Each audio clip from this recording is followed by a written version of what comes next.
everyone. My name is Miguel Myers. Welcome to My Horror Confessional, where every week I will have a guest come on and talk about one classic horror movie that they haven't seen and why. We'll discuss the movie, the actors, and probably get off topic quite a bit. Once I believe that they have properly atoned, I will absolve them of their horror movie sin. Today, we have my friend Cheryl Couture. Cheryl is the author of Beauty Pageant and other short stories. She has the dopest Instagram account you'll ever see. You just follow her while she documents herself doing dope shit while looking like a boss in every pic. When I was thinking who I could get to come on and geek out about dumb shit, I thought about Cheryl. Hey, thanks for coming on to the show. Oh, thank you so much for having me. What is your history with horror? Did you grow up with it? Did you like it? Do you hate it? It could be anything. Yeah, so I'm not the biggest horror fan. There's certainly horror movies that I like.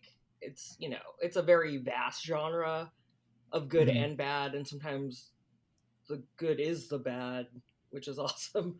But no, I didn't really grow up with it. Like I saw Poltergeist pretty young.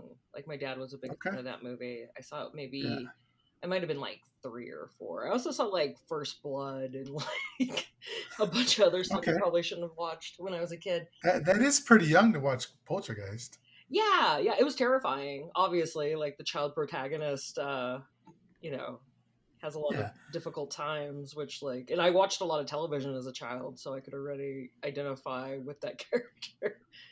Well, I would say Poltergeist, for if you were to watch it now, is kind of tame. However, there's one scene that is probably one of the more horrifying scenes in horror history, and that's in the when the guy is standing in front of the mirror and starts grabbing at his Oh, face, and it's like starts coming apart and all that. You know?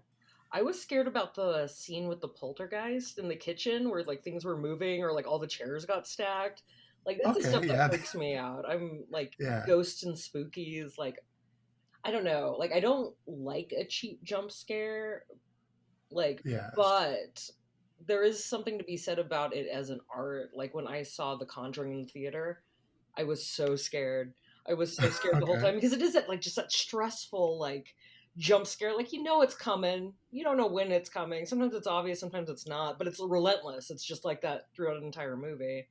right. And so just being like a And big coward. And then I saw the second one on a date, and legitimately I was so like freaked out. My date was like, I'm now more scared watching this with you because you're so scared. so you get scared, but you don't let that stop you from actually going to see the movie. Depending, yeah. Like I think the last movie that scared me was the new It. Like Okay, part one, part two, or part both? one, part two was not as Okay, scary to me because it's like okay, that fantastical battle at the end or whatever, where you're like, yeah. it loses me there. But like just like sort of just like I don't know, rednecks being rednecks, and then like I don't know, just like a weird clown from old carnival days here to just kill us all. Like that's not chill to me. I don't like that. Yeah, rednecks are probably the scariest thing to me. One, because I grew up in a city and anything like, rednecky was other and unknown. So that was scary. Then now I live in Texas. And if you step foot outside of Austin or outside of any major metropolitan area, you are surrounded by rednecks. So I completely understand the redneck part of it. Yeah, like I'm like and we'll see some redneck action or we'll talk about some redneck action here in a little bit. Yeah, exactly.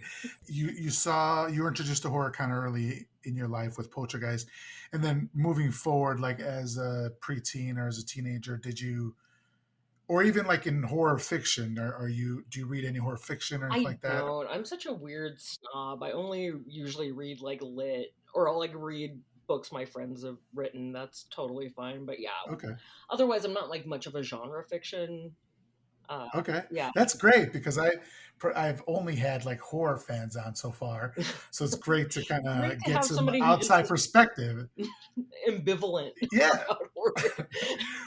well, when you're in this kind of like horror community, you kind of get these like blinders on where you're like everybody loves this stuff, and then you talk to somebody who's not maybe just not so into it, and you're like, oh well, maybe not. So you've come on to confess that your horror sin is that you have never seen Near Dark Yes, from 1987. forgive me, Father Miguel, for I have sinned. I have never seen All Near right. Dark. I did see.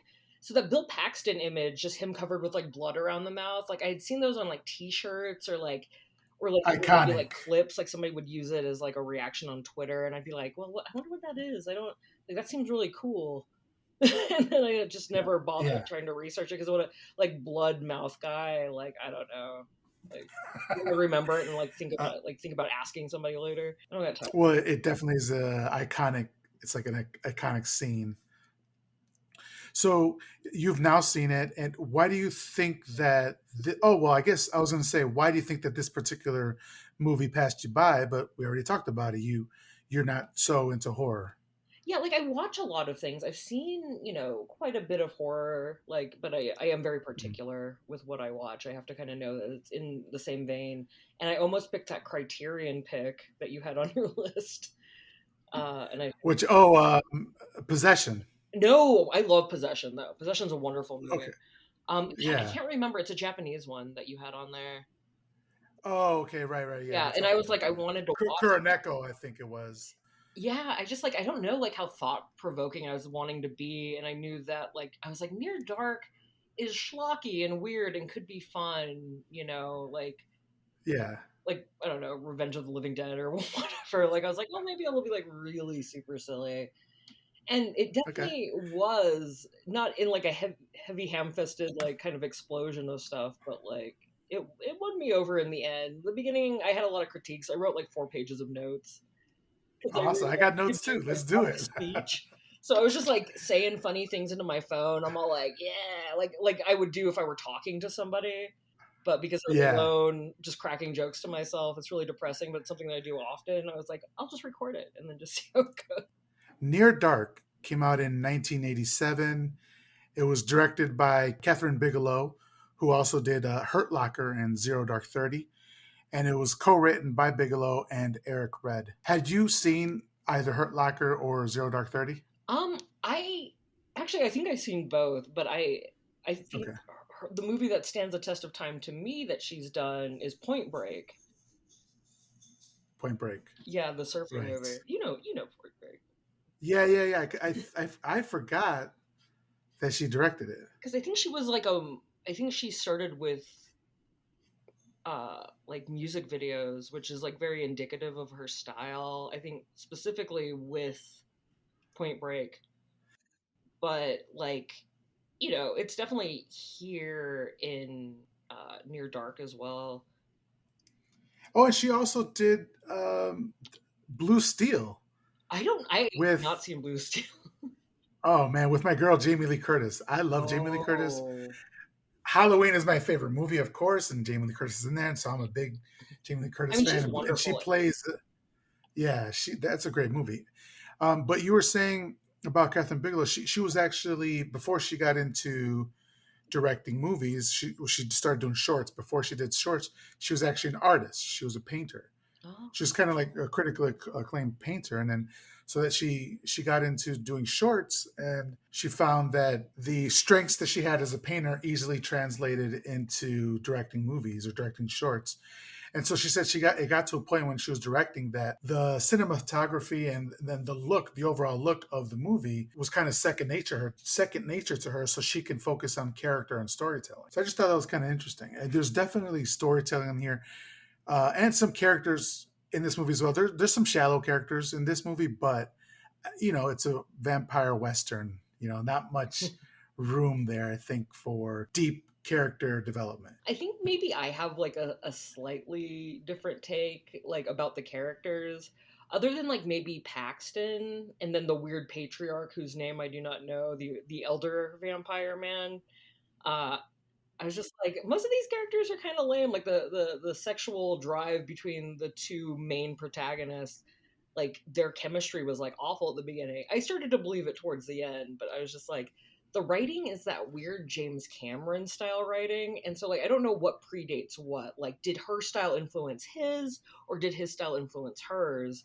Because like the Abyss, sort of like because it's like basically dialogue to get you to the point of action, right? Like they're not writing the great American Yeah. novel. They're just trying to get you to the point where like real shit's gonna happen. And that's I don't know. It's like I did say that I did not like the writing. Then my boyfriend was all like, he's like, James Cameron's written the most amazing movies of the last, and it's true. Like they are amazing movies. Would I say their scripts are great? Probably not. Like I mean, at Yeah, least like the dialogue aspects. Like I can't yeah. speak to the action aspects of it. I can see that. There's definitely, and when we start talking about the movie, right off the bat, there's some vampire puns that were eye rolling. I That made me eye didn't roll. catch those. This is Yeah, gonna so suck. it was along the lines. So Near Dark was produced by Dino De Laurentiis, who worked in Hollywood for over 60 years.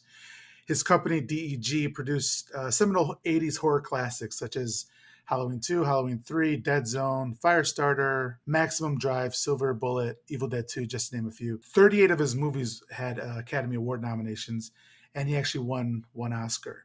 So he's kind of he was a legend. He passed away within the last couple of years. Unfortunately, this was the last movie that DEG made, and they went bankrupt right afterwards. And so that's why it kind of tanked. It's because it didn't have any marketing budget, so it only opened up in a couple of screens. And also, Lost Boys came out a month before Near Dark, and it was essentially it's the same exact movie. Um, and then the punk vampire, which was Lost Boys, beat out this cowboy vampire movie. You know. Have you ever seen Lost Boys? Yeah, that was actually like one of my first observations. Is I do think I like Near Dark more than the Lost Boys. I certainly don't worship the Lost Boys though. I missed the boat. Maybe I watched it when I was too young or either too old. I can't remember what the split is where I would have liked it more one way or another. Like would it have been Right. sexier to see it like as a preteen versus being like 8 or whatever? Like or was I just not into it in general? Like I like that the hair and the saxophone guy is really great in it. That seems like the best scene in cinema probably. Yeah, they get and they have this a little bit in this movie, but that greasy, everything's greasy, everything has like a shine on it, like in Lost Boys. I just didn't like. It's Everyone's just so shallow, but I just hot. didn't like it. Yeah, and besides, it was one of those movies that passed me by. I definitely enjoy Near Dark more. Yeah, there Um, in that cowboy aesthetic, like I had to cheat a little bit and I looked at the IMDb and so I don't know how accurate the statement is, but they didn't want to go initially with just a straight up western, which is what this should have been, and so they like kind of like last minute turned it into a vampire movie. right, because they said that Kathryn Bigelow wanted to direct a cowboy movie or a western, I should say, but westerns weren't in vogue at the time. It's the '80s, mid to late '80s. It was still horror movies, so they're like, "Oh, let's just combine the two, right?" Wait, when did Young Guns And come out then? Because maybe she missed the boat. Because Young Guns, I think, was probably a hit at the box office. let's check this out. Young Guns came out in '88, so a year later. Okay, so yeah, like I guess that makes sense. I'm like, if that came out, like I would have been like, let's nix that. Go back to Western style. We'll just shelve this. Yeah, and also it's so this movie was starring the cast of Aliens. So it's got Lance Henriksen, who's playing Jesse Hooker. He's the old guy that you were saying was looking creepy. Jeanette Goldstein playing Diamondback, and Bill Paxton. He's playing Severin. So three of the leads from this movie were in Aliens. So That's perfect. yeah, and I think it happened because when she was casting the movie, her and James Cameron were friends at the time, quote unquote friends. They weren't married yet, and so he suggested that she take a look at his cast for Aliens, and she took a look at it, and she's like, "Yeah, let's take these three people." And so I think they did an amazing job in this movie. Yeah, yeah. Oh, they're so great. Diamondback, like I immediately had a crush on her. Where I was like, oh, she's so cool. Like, look at that hair. Yeah, Like, but then like she did something bad. I can't remember what she did, but she like double crossed. Or like she took like the weird bad man vampire side. But in the end she redeems herself.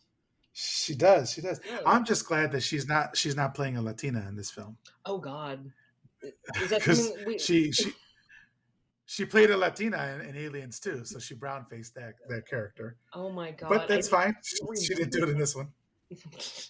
Yeah. I'm writing a letter. All right. So it starts off with a weird mosquito, right?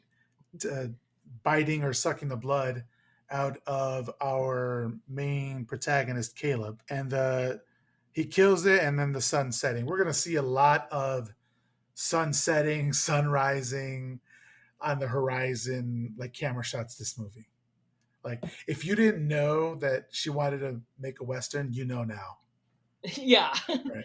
It's moody. Yeah, it's very, what is it, like John Ford esque, like The Seekers. Right, Or Sam Peckinpah.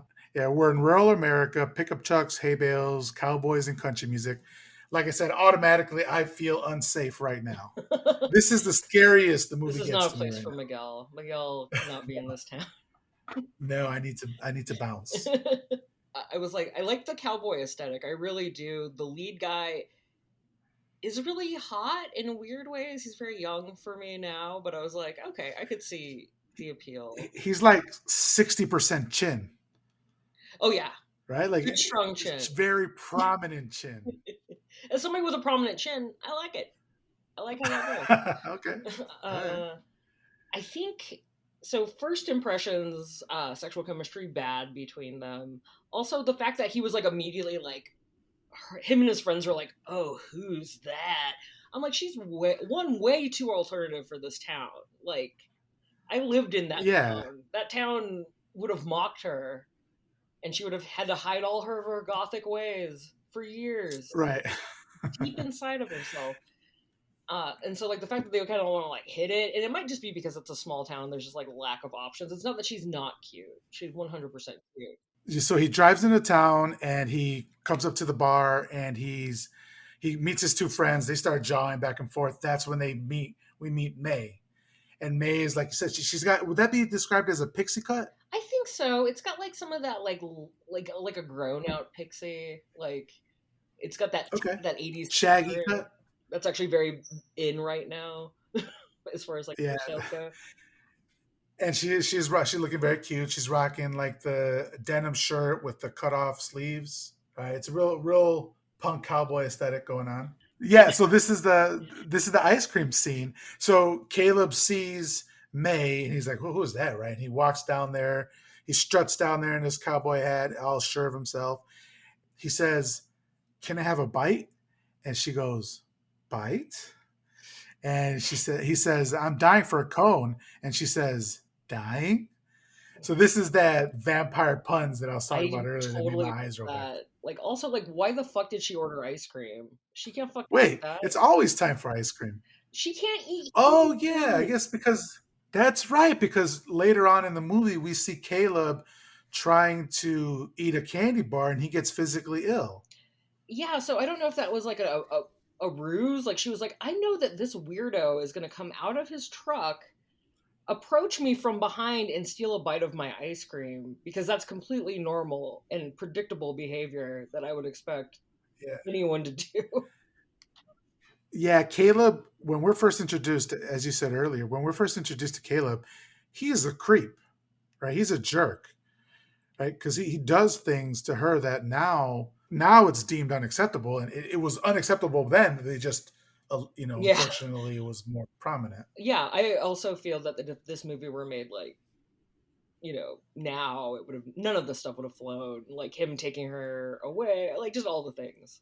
We'll get to that though. I won't get into Yeah, that. Kathryn Bigelow. I was watching an interview with her. It was actually a really cool interview. It came out around the time that the movie came out, and she was rocking this like '80s leather jacket with the kind of teased '80s Did it hair. have like tassels, like leather tassels? No, no, no tassels, no tassels. But I understand the look.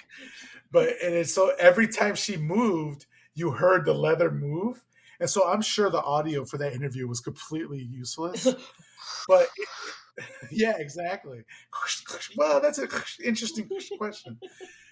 But what she said in it was that she wanted to make the protagonist, Caleb, kind of unlikable so that the arc is at the end of the movie, he has gone from being a jerk and unlikable to being kind of a good guy and us rooting for him, right? So I kind of understand that, but nowadays, like you said, there's other ways to make him unlikable other than like being a jerk to women or something I like mean, that. honestly, everyone in this movie is deeply unlikable. I don't think I liked a single person in this movie. Except the sister. Except for this, oh, the child? No, I don't think I liked her either. And I will get to that. I will tell you all of Okay, why I do not like. I think I know you know. I think I know why you might not like her. All right, so they kind of talk a little bit. May was from Sweetwater, Texas. Who knows if that's true or not? She asks for a lift home, and he is so freaking horned up. He is like down bad. It's terrible. For some reason, May asks him to stop the truck in the middle of the road and to listen. She says the night is deafening. He tries to kiss her like he's just always on her, but she backs away. And then he says the line that is so original: "I haven't met any girls like you." Okay, buddy. In all my time, I don't think anyone's ever told me that. I Really? know it's And true. that's funny because you are one of the more unique personalities I've ever met. I think maybe they say, like, if they were to say it would be in a derogatory way, like, you are not like me. Fuck that. So she wants to point out the stars. So she's really like into like ethereal thinking, or she's not like the other vampires, right? She's Like, okay, so with how shitty he is overall, you know what I'm saying? Like, just his weird plays that he's not obviously reading the room, reading body language, right. understanding any of her wants and desires. We'll get to that next part, and we can talk about maybe how she's sort of a bad person too, because she knew what she's getting herself into, or more specifically, her new boyfriend into. Right, right. So they get back on the road, and we start seeing that it's starting to be dusk. May starts to get really scared, and she says, hurry up, but you need to take me home now. And Caleb, being the awesome person that he is, pulls the car over and says, "You have to kiss me before I'll take you home." Ugh. So cool. I want him to die right there. So May kisses him and then bites his neck. Caleb is surprised. May gets out of the car and runs down the road. Caleb follows her for a bit, but stops and goes back. He goes back to his car. So you said you had thoughts on May, Well, what she yeah, was like, I getting. mean, she, like, purposefully turns him into a vampire. Granted, he did try to do the whole, like, I'll move out of the way if you kiss me move or whatever. Yeah, But, like, that's not a pass, Caleb. It's not a pass. Like, but then with her biting him, it's just like, you know what misery this is. You know what toil this is. Like, there's no consent in this movie whatsoever. There's no consent. Crazy disregard to consent. that is true. They just Yeah, do no what they want. non-con the movie. So I would say that first of all, she is a terrible person because she's a vampire. So in order to survive, she's killing people, right? Yeah. So right at the bat, she's a terrible person. But she also is a lonely person, it seems, and she sees this. She sees something in Caleb that could possibly be a partner, and so she doesn't. Instead of eating him, she just bites him and then runs away. That's like you're saying, extremely selfish on her part. I mean, it's a good move. It's sort of like tricking somebody into like a pregnancy marriage, Holy sort of like shit. like sabotage. And sometimes it ends to a meme. Um, and we'll talk about it later, but like her situation kind of sucks, honestly. Yeah. Like, Yeah. And one thing I wanted to go back and say is Caleb takes her out into this field to kind of impress her with these horses, and the horses run away. This is important because it comes back later on. Then he takes his rope and like lassos her and is trying to pull her in for a kiss, but she's stronger than him and pulls him in for the kiss, which I loved. I loved that scene. That was funny. I do want to talk at some point about kind of like the weird vampire, like the set rules of vampire. Obviously, it changes per movie, but there's some stuff in here that makes literally no sense to me, and that maybe you, as a horror expert, can sort of talk about, like, if the rationality between like super strength and being a vampire is something that is like common, or is that more for, I don't know, other mystical beings. Super strength? Yeah. No, I think super strength is definitely something you see a lot in vampires and vampire mythology. But what they don't do here in this movie is we don't know if the other mythos travels into this one. So, for example, mirrors, right? We don't know if they show up in mirrors. We don't know if the garlic affects them. We kind of know that crosses don't affect them because later on in the movie, we see Jesse has, I believe it's a gun, and on the gun on the handle is a cross. So if he were to grab that and he was like allergic to it or whatever, he wouldn't be able to fire that gun, right? So I don't think that affects him. So I think what Kathryn Bigelow stated was she wasn't interested in exploring the vampire mythology as much as she was making this Western movie any way that she could. Yeah, she didn't research anything, is what it sounds like. She didn't. She was. I gotta re like. Or I think she just wasn't interested in it. Yeah, and that's. I guess that's a fair thing, because yeah, like it just doesn't add up. The reactions to sunlight seem a little off, and like they seem to be able to die when their head gets cut off, but they can't seem to die any other way except for potentially sun. Or an explosion. An explosion. Yeah, can they die from explosion though? Well, that's how. Well, we'll get to that part. Yeah. So Caleb's car doesn't start, so he has to walk home. And this is kind of a cool scene of the sun is pretty much up at this point, and there's all this like smoke coming out of Caleb's jacket, and he's kind of falling over. And his family, his father and his sister, see him crossing the field, and that's when the vampires Winnebago comes into picture and they kind of kidnap him. So that's part of like vampire mythology that was probably started in Near Dark, is that vampires traveled around in Winnebagos. Yeah, with tin And now in the windows. and now every vampire movie you see, there's Winnebagos. You can't. Every single one has them. They're like, this is so cool. Gotta take this. Yeah, Gotta roll with it. yeah, Yeah, that fucking group sucks too. That whole group of vampires, lame. yeah.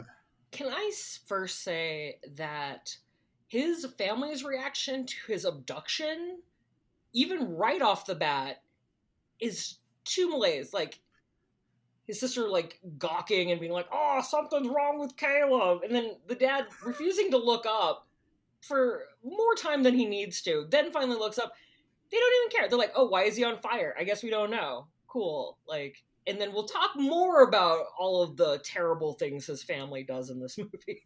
But like, that's Right. the first thing where I'm like, nah, family sucks. All right. So we are introduced to the rest of the vampire family, which is I'm sorry, Jesse Hooker, played by Lance Henriksen, Severin, played by Bill Paxton, Diamondback, played by Jeanette Goldstein, and Homer, played by Joshua John Miller. Did you ever watch in the 80s a movie called Teen Witch? I did not when I was young. I think I saw it later, like when I was a teenager. But yeah, I was. Okay. Homer, played by Joshua John Miller, was in that movie as the snotty teen brother. So that's the movie that I primarily know him as, where he's just a shit brother, like a shit like preteen brother, and he's the same character kind of in this movie. Only he's an old man in the child of a young man, in the body of a young child. Do you think like you think he's pre-puberty? Like he's just never gonna pop a bone, even though he's undead and like he just doesn't get to do any of that? I don't. I mean, I guess I Man, shouldn't I would hope speculate so. on a I child's know that I vampire haven't. performance. Yeah, but it's also kind of reminiscent. They had the same thing in Interview with the Vampire, Yeah. and then also Let the Right One In. I guess it makes sense because, like, yeah, you have all that age, all that experience, all that life stuff, and then you're completely robbed of the ability to enjoy it because you look like Andy Milonakis. And that maybe you should have moved to LA and then you could have been Andy Milonakis just forever, and you're just not. I thought he was the kid from Blossom. I thought he was the older brother on Blossom for a second. I had to look it up on IMDb because I'm like, is that the guy from Blossom? But I Okay. realized it's such a like marginal like, and I was like, oh, I could bring it up on the podcast. But then it's like only people who are between the ages of like 40 and 38 even know anything about Blossom. So like, The Venn diagram of horror lovers and Blossom Lovers is kind of slim. It's here. Looking at her. That's the Yeah, middle of the Venn diagram. yeah. All right, so we're introduced to the rest of the vampire family, which, as you said, kind of sucks. And they automatically want to kill him. But May says, don't kill him because I turned him. And so they're really angry at her about that. And this is like when you were saying that, why would May want to bring him into this? Like, this is their life. Being in a hot ass Winnebago with all the windows closed. Like, who would want to do that? With the worst people imaginable. Like, one is a sociopath, the other one is like this creepy old man. And who knows what this old man is doing or wants to do. Um, Yeah.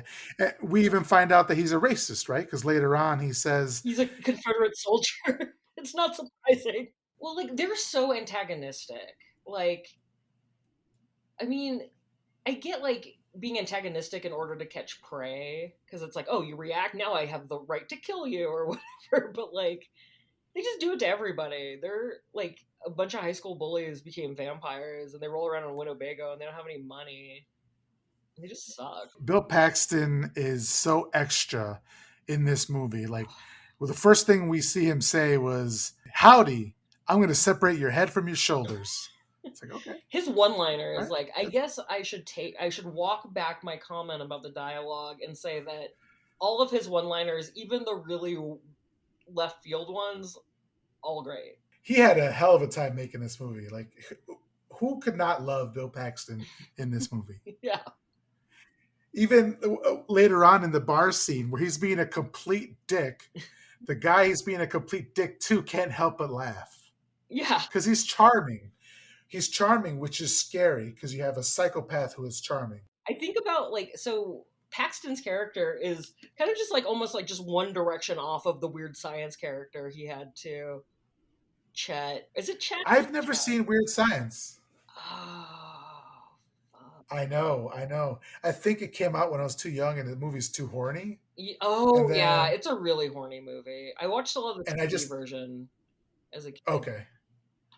I just never went back to see it. But you say it's, I mean, I know it's a classic, but I do you think it mean, still holds up? is it good? It's hard to say. It's been a few years since I've seen it. I was very enjoyed by Yeah. it, but I also have a weird preference for bro comedy that I try to talk myself out of, but I really enjoy. I completely understand that sentiment. I have the same thing. Like, if I go back 10, 15 years and I'm like, all the comedies you loved for such bro comedies. Just unwatchable now. Like, I don't think I could watch Van Wilder. I did watch all the American Pies recently. By recently, I mean like a Yeah. year ago, COVID time. I watched every American Pie movie. How many of them are there? There's like four or Well, five? there's four that are direct canon, and then I believe there are Bandcamp editions as well, which I did not do the Bandcamp editions. Maybe Okay. I'll save that for a special time, but it was rough to go through those four. But yeah, like How they hold up. not that well. I do think the second one is deeply underrated. Wait, Right. no, not the second one. I think the third or the wedding one is supremely good. Really? Like in a weird way. Like if you were to like all back to back, that's probably the superior one. It was Right. really weird to say. You would think that by then there's a more sophisticated sense of humor. Maybe not by much, but maybe. Yeah, well, there's a part where Jason Biggs shaves off all of his pubes in a bathroom and then I take it throws them back. out I the take it back. window, and then the pubes land all over a wedding cake, and that's pretty good. That's the most sophisticated So so never mind. thing. Disregard what I just said. Also, Stifler has sex with an elderly woman, thinking that it is a younger woman. He didn't take time to ask because it was in a That's closet. I don't. that's Stifler. He's always getting into He's always hijinks, getting isn't into he? trouble. Okay, so after meeting the family and they decide to give him a week to see if he can actually be a sustaining member of the family. Severin steals a car and then they burn the RV down. And then this is where we get the, hey Jesse, remember that fire we started in Chicago? It's like, I don't know if I remember okay. that scene. I don't think I have anything about that on here. One thing I was going to say about May is earlier on when she was looking up at the stars, she's like, "Do you see that light from that star? The once that light reaches Earth, I'll still be alive or something like that. Ugh. It's like, yeah, she's a bit much. Also, she's emo before there was emo, or I don't know. Maybe I there mean, I was would emo in think that '87. too, though. Like, imagine being able to live through the end of the world, which, I mean, we're gonna get a taste of, but we're not gonna, like, the Fuck. aftermath. You know what I mean? Like, we'll get a taste of it, but, like, those Yeah, fuckers have gotta see all of that, see all their food die, and then be like, what do we do now? What do we yeah. Bummer. do? Sorry, man. It's true, though. Living Yeah, forever sucks. I mean, that's like the quandary of being a vampire. Like, yes, you're hot and cool, but you just want to die. Which, like, is yeah. how I felt Or if with depression in my 20s, is like being hot and cool and then just wishing I were dead every day, so it didn't really fucking matter. at least you got the hot and cool part of it. I didn't even get that. I just wanted the die part. I So Well, I probably didn't get the hot part, but now that I am rounding right into middle age properly, I think, like, not giving a fuck has been, like, on the top of the list, which is really cool. And I think it's only going to get worse from here as my dementia starts kicking in. So, So they steal the car, they drive all night, they pull into an abandoned factory. This is where Caleb's like, I need to get out of here. He walks into town, and in the town in the background, there's a theater and it says Aliens. Aliens is playing in the background. I thought that was kind of cool. that is a nice touch. That's a great Yeah. movie. I don't know if it was set up like that or anything, but I was thinking about the parallels between, like, so with this movie, I actually like Near Dark more than I like Terminator 1 as far as, like, aesthetic and just kind of like moodiness and sort of like pace go. yeah, But then, like, I think it influences Terminator yeah. 2 a lot with, like, its schlocky.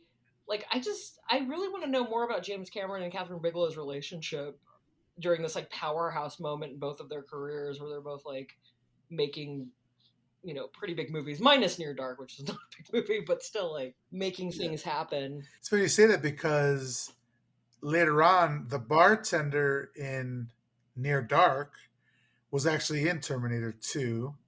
He's the guy, I believe, if I'm remembering correctly, he's the guy that Arnold gets his gear off of. Okay. Like the leather suit and Oh, the, like, and the so he's glasses and all playing the that. character he played in Near Dark in Terminator 2? Maybe, yeah. I mean, they're both badasses, Whoa. right? There's, like, a Yeah. secret, like, sub canon. Like, Oh there's shit, little yeah. I didn't even think lines. about that. Like, Near Dark is just the interim between Terminator 1 and Terminator 2, where the vampires didn't get us, but the machines will, you know? And then she would have lived to see the end of the world, which was the robots taking over. Yeah. Oh, we cracked it Wow. wide open. Had they not gotten divorced, this weird mashup movie could have totally happened. If he would stop messing around with all those Avatar sequels, he could do this, you The know? sequel, like, why? It took them forever to make the first one and then the second one, right? The second one hasn't come out Yeah. yet.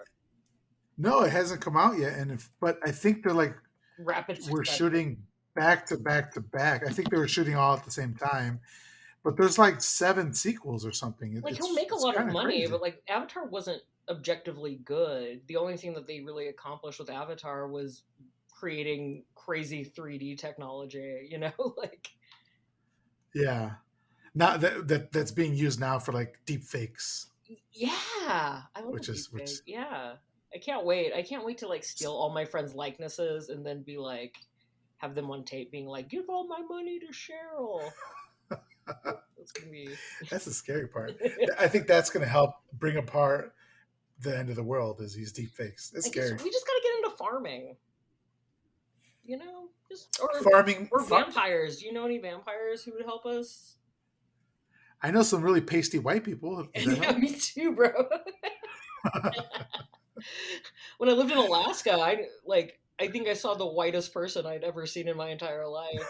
With good reason. There's not a lot of sun up there, but I was like, damn, like, Yeah, damn, like, it's get like this kid a fucking, like, vitamin D lamp. Like, Jesus Christ.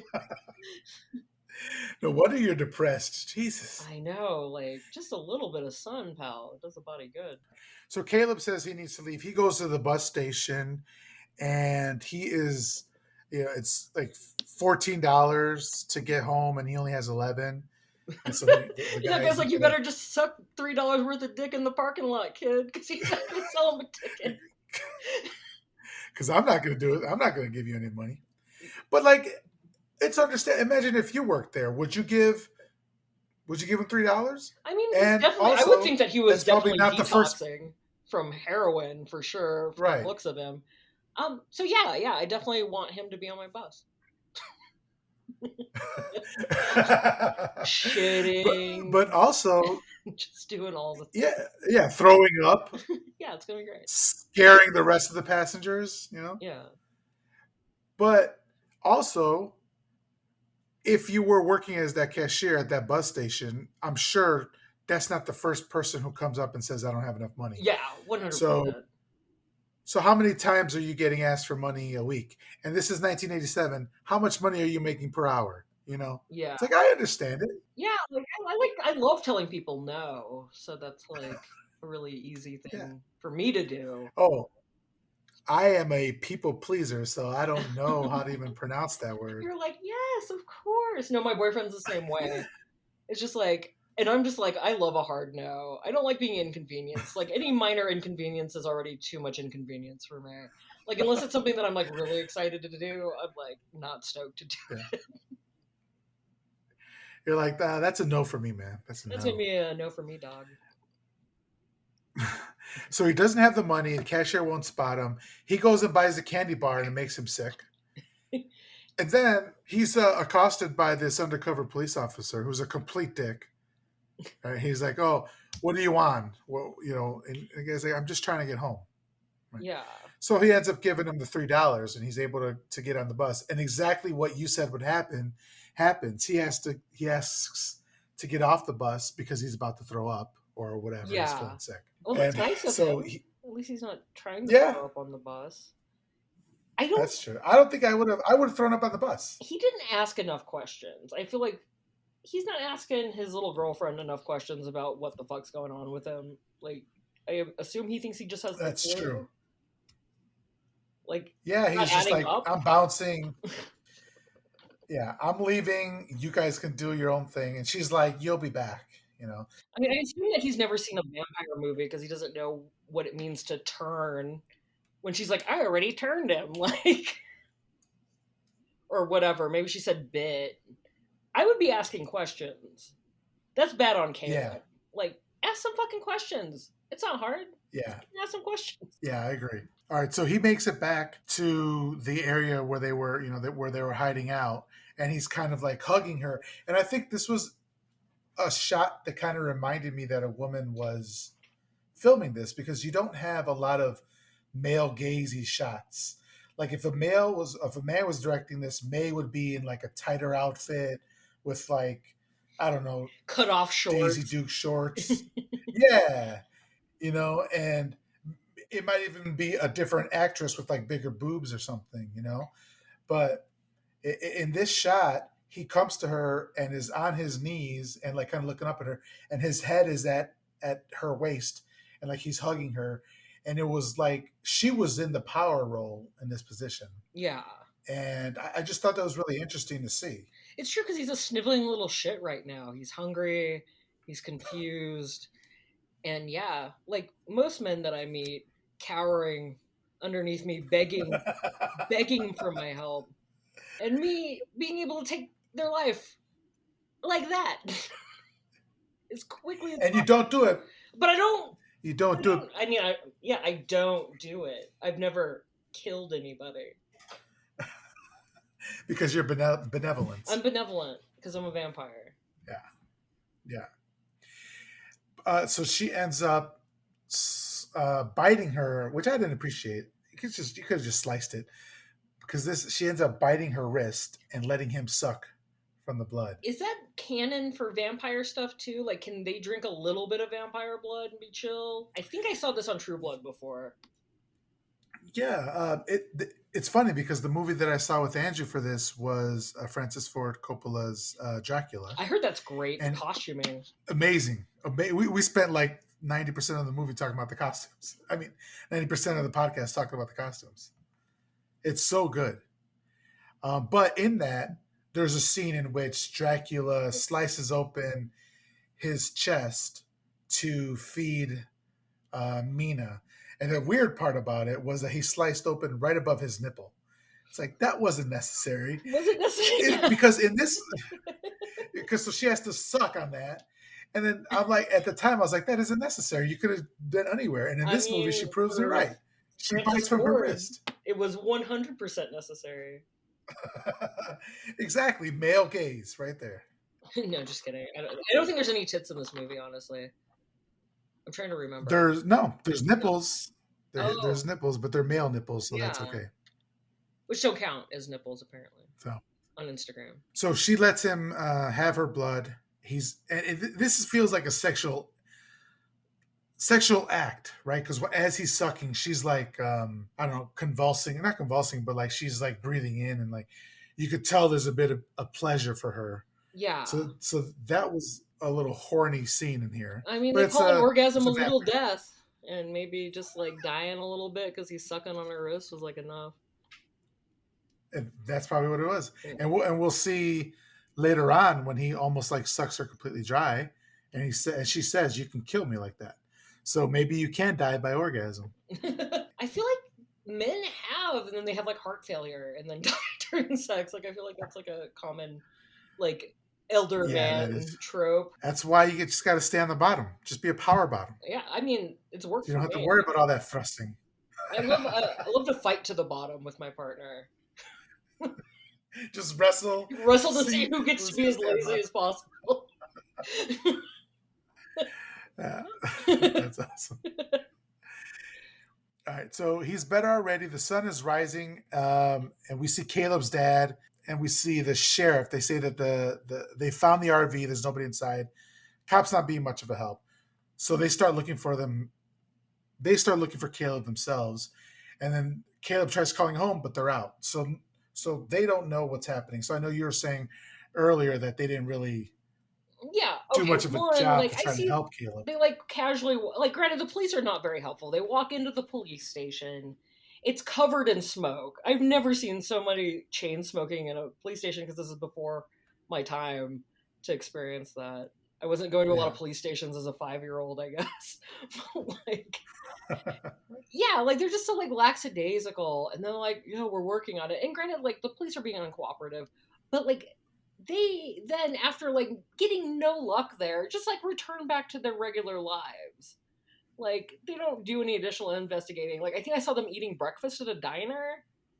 Like Yeah. like what the fuck? Like if that were my family, if I'm like, oh, you went and got breakfast after I got kidnapped. Oh, is that what you did? You went to just because you were hungry and you weren't in a hurry or anything trying to figure out stuff. Oh, how are the waffles over there? Good, thank you. Where's I the got mother bit in by a. this? That man is too old to be having a daughter that young. One. Yeah, that's true. I was thinking about that. Where is the mom? I don't know if they breathed through it at all. Like maybe when like the son was No, talking to him, or if they. I don't think the son and him had a conversation before anything happened. no. I just think it's kind of left unspoken. Like maybe she passed away Yeah. when she was giving birth to the little girl. That I think her name is Sarah, the sister. I'm like I agree with like that show not tell idea of like you don't have to explain everything. You sort of lose the focus, but like they really just opted to explain a lot of nothing in this. Like Kathryn Bigelow is like, Yeah, you, you are kind of just dropped in the middle of these people's lives. yeah, and maybe that was the feel So she was going for, but I can guarantee it's just lazy screenwriting. Like she had an aesthetic vision that she wanted to accomplish, much like James Cameron, where it's like aesthetically I know the feel that I want. Character bad, character good. Good character, bland character. Bad character, usually pretty cool. So like, yeah, Caleb's frustrated. He's scared. May comforts him, and he says, "What do we do now?" She says, "Anything we want to the end of time." She's really digging in this point that they're going to be living forever.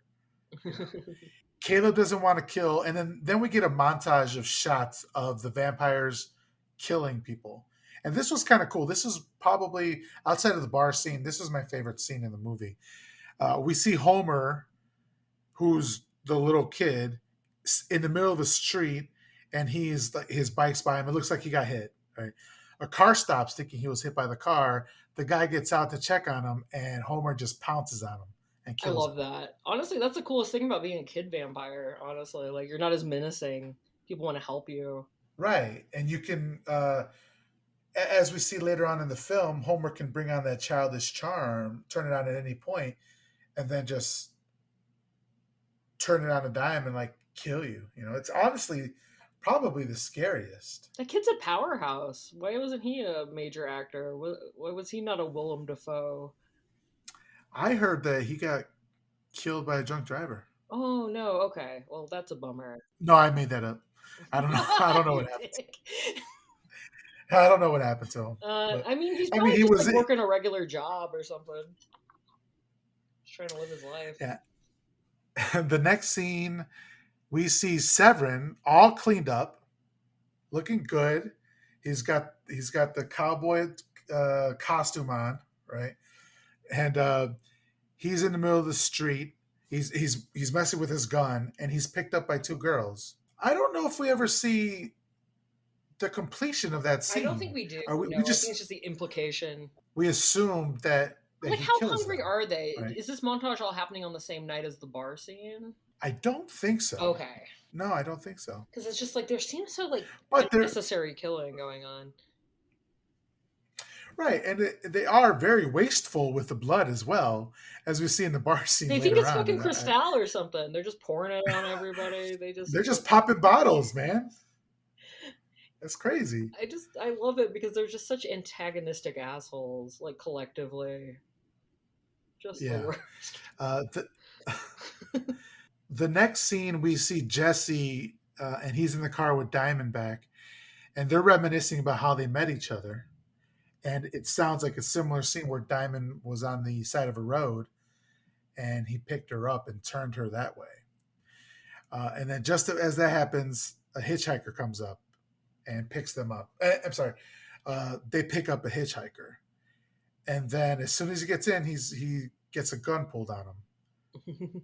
What'd you think of this scene? Oh, the hitchhiker like trying to heist them. Yeah. Uh, Hmm. I think it's kind of silly. I love that they're cool about it, obviously, because they can't die, so they don't give a shit. But then like that guy has Right. this mouth that's just black with like chewing tobacco stains. That's all I could think about with him. And Oh, I didn't even notice that. I mean, like either they dyed it on purpose, which I imagine, or like he's at least like four guys I knew when I was like 20, old cowboys who just started Just chewing when they were like 8 years uh, old. yeah.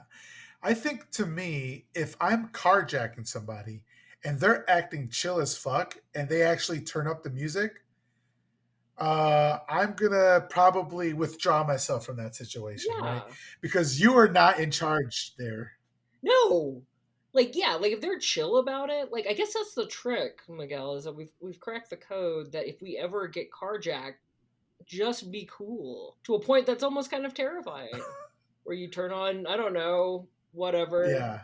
Rob Zombie as loud as possible. Whatever you listen to, Miguel, I don't know what it is. They pick up that hitchhiker, and then once again, we don't see. Oh no, right? They're they try to jack them, and then they end up. Do we see them getting killed? I I don't remember.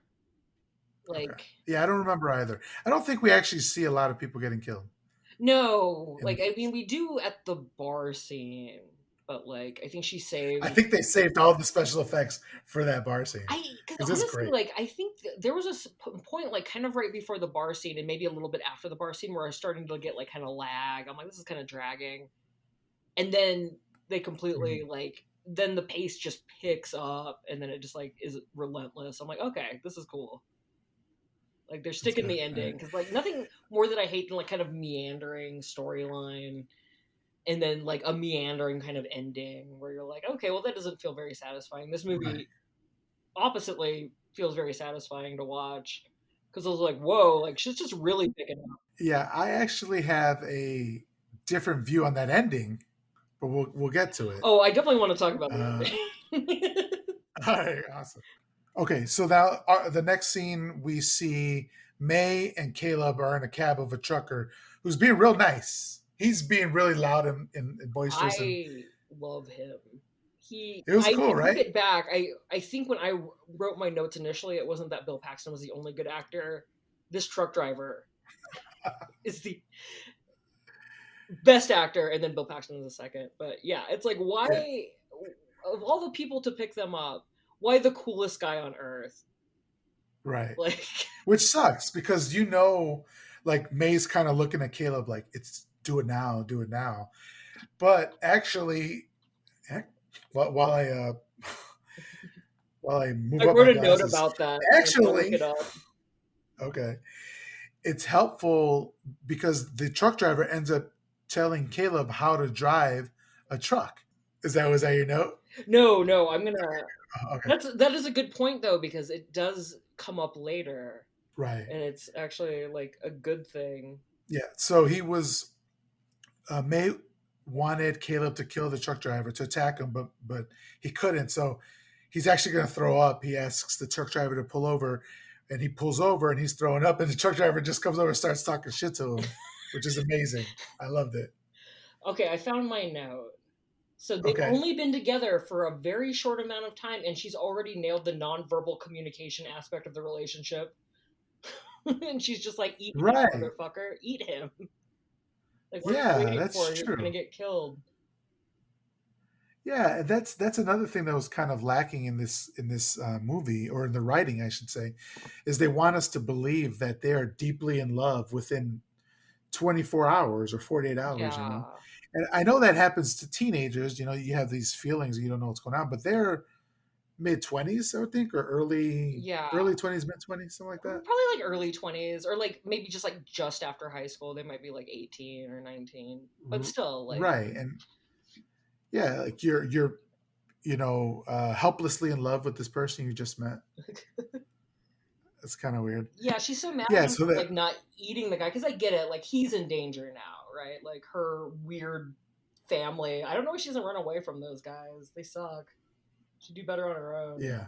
That's true. Like she could do better on her own. Yeah. She could go to LA.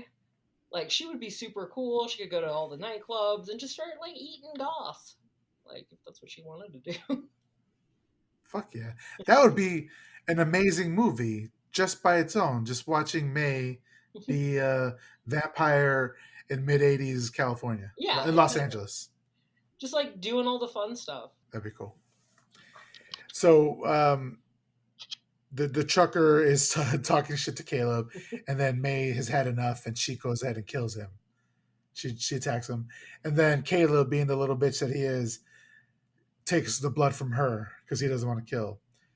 And this is when she says, if you can kill me if you drink too much, you know.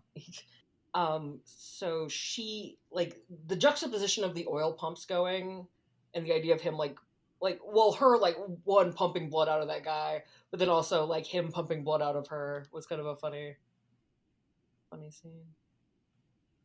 Yeah, it's like, have you ever seen Human Centipede? I have just once. I was pretty drunk, but yeah. Yeah. All right. So it's kind of the same concept. It goes in one and it just goes down to the other. I haven't heard I the can't word wait human until centipede said at least in like 12 years. Human Centipede is old enough where I can, cover it on this podcast because I'm doing at least 20 years old. The movie has to be at least 20 years Oh, old. that's gonna be awesome. That Yeah. should be like a season finale episode. Is finally, like, just keep subtly bringing up the movie in various podcasts, like little Easter eggs for your fans, and then give it. Yeah. I could be like, again, for the 40th episode in a row, nobody has chosen Human Centipede. It's the top of my list. I've sent out a list where it's only human centipede is the only option you can choose, and no one will choose it. And still nobody And will still choose it. nobody wants to watch this fucking movie. Cowards. You're all cowards. So Caleb wasn't able to kill that trucker. So Severin wants to kill Caleb. So does Homer, but May once again asks for one more night. And then this is when Jesse says he needs to kill somebody tonight. And this is when they go to the bar. And there's this real cool scene of them like cresting a hill with the light behind them, and it's at night, and you can just see their shadows. I thought that was a real cool scene. Yeah, It's a real cool shot. yeah, she's good with the lighting for Uh, sure. yeah, and then but I was watching a review of this, and they're like that same exact shot was in Lost Lost Boys. Boys, yeah. Yeah, so that same exact shot was in Lost Boys. Oh But damn. it was, I think it was just a matter of like minds. I don't think anybody was ripping anybody Yeah, off. because it is like vampire stuff is going to be moody by nature, and like, Right, and right. obviously this obsession with the sun or the lack of it, is a big part of the like vampire lore. How are you with vampire movies? There are like as a genre. Do you tend to like them or not like them? I mean, I don't care that much. Like, I feel kind of like a jerk in a way because like I hated the movies Only Lovers Left Alive. Like I thought it was deeply pretentious. I thought it was just Oh filled my god. with like just garbage ideas from Jim Jarmusch just sucking his own dick profusely throughout the whole fucking thing. But the only good vampire movie is Blade. Blade is the only good vampire movie. There, I said it. you know, you know what? I can agree with you on that. I'm just Blade kidding. is the best fucking movie. Blade is great. That fucking rave scene where they're like just drenched in blood. Like, come on. That's a good The vampire opening movie. scene, that's one of the best opening scenes that I've seen in a horror movie. Yeah. Da-na-na, da-na-na. I don't even like electronic music like that, but Was I'm it every time I see Sandstorm? that scene, I'm jumping and I'm raving with them. Yeah. Like, I saw that around the time it must have come out on video. I don't think I saw it in the theater. And I was just like, yeah, this is cool. I want to be a cool And vampire. Wesley Snipes is just awesome all the time. So Well, what's another vampire movie? Uh, What We Do in the Dark or whatever, that comedy one, or What We Do in the Shadows. uh, what we do in the shadows, yeah, that's great. That's a horror comedy. I love that one. Yeah, I love a horror comedy. Not always. I didn't think I liked Shaun of the Dead the first time I saw it, but then it grew on me upon other viewings. Yeah, That's not vampires though. it could be a hit or miss genre. Yeah. No. What do you think about this bar scene when they walk in? um, I mean, it's like pretty standard. It looks like a bar that would be in the middle of nowhere, filled with guys who literally just had a hard day of manual labor, just trying to enjoy themselves, have a drink before they go back to their families. Just like get 2 fucking seconds of time to themselves. And here come these vampires, these motherfucking dicks, just like being assholes. And I guess I kind of appreciate that in the sense that, like, I like kind of like when an antagonized, like, marginalized community kind of takes over a space and just like are kind of jerks where they shouldn't be. The only thing that is though that doesn't happen because people aren't vampires, so like they're not walking in there like doing this Yeah, stuff. I would essentially love to this. like hassle somebody. I would love to go to like whatever bar cops hang out at when they're trying to enjoy their time off and just be a complete fucking idiot. Like I would love that, but I don't. There's Yeah, not a good outcome there. yeah, you're right. They're being complete dicks. They walk in and Severin. First thing he says, "Well, I'll be damned. Shit kicker heaven." It's like, okay, so we know what vibe you're on right now. What's this vibe? Yeah, and so Severin grabs Caleb by the collar and takes him to the bar. And while they're sitting down, so this scene is so great. Bill Paxton plays such a funny dickhead. So he spills the guy's shot. The guy is like, "Hey, hey, you spilled my shot." But he grabs the guy's beer and he says, "Hey, I ever tell you the one about Buffalo Bill?" Oh, and he sticks the beer in his chin and he comes out with the head, and that makes the guy laugh. You know, and that's cooled everything down. So we think, okay, great, everything's cooled down. But you could just see Caleb is there, just like so uncomfortable. He's like, oh my god, what's I'm gonna have to happening, kill right? somebody. Someone's gonna try to come at us. At the table, Jesse asks for a beer and a glass, and Homer asks for tequila. It's like this bartender gets it. He's this little kid, but she's serving him tequila. There's That's two weird. scenarios. She either doesn't care, or she's seen the movie Jack, where Robin Williams plays that kid who's trapped in an old man's body. And so maybe like in a reverse sense, that's probably what's happening here. So she's like, okay, this is cool. This seems right. Jack, directed by Francis Ford Coppola. Oh, the Francis It's Ford all coming together. baby. The bartender has had enough of Severin's bullshit, right? And he tells him there's two ways to leave this bar: on your feet or on your back. This is. I feel like at any other time, if the bartender had said this to any other like asshole patron, they would have been scared. Don't you think? Yeah, I mean, all those guys should be scary to these guys if they weren't vampires. Like, Right, they would just get rolled by these dudes. These dudes aren't fucking around. They're angry. right. But and then Severin says that is the thing that all assholes say. Is that a fact? The bartender says, "Yeah, that's a fact." So um, Severin takes the guy's beer. This poor guy is just like you said, just trying to enjoy himself, right? He takes the beer and spits it back in his face. It's so audacious. Like, I can't believe, like, that's a move. Like, I want to get that belligerently drunk where I try to, like, I've been close where, like, I would pull a mean move, but never like that. And certainly not unscathed. If if somebody spits my own beer back to me in my face, they have to die now. Yeah. It's so insulting. I don't know what it is about it. I've always wanted to put a drink in someone's face and I just can't do it. I've dumped beers on The, people's heads, but like as a joke and not so much. the closest I've ever gotten to that is way back when I met my wife. We worked together, and afterwards, our team would go to a bar. And there was this one guy who was just this, oh, he just knew how to press my buttons. And I didn't like him very much. And I don't remember what, oh, okay.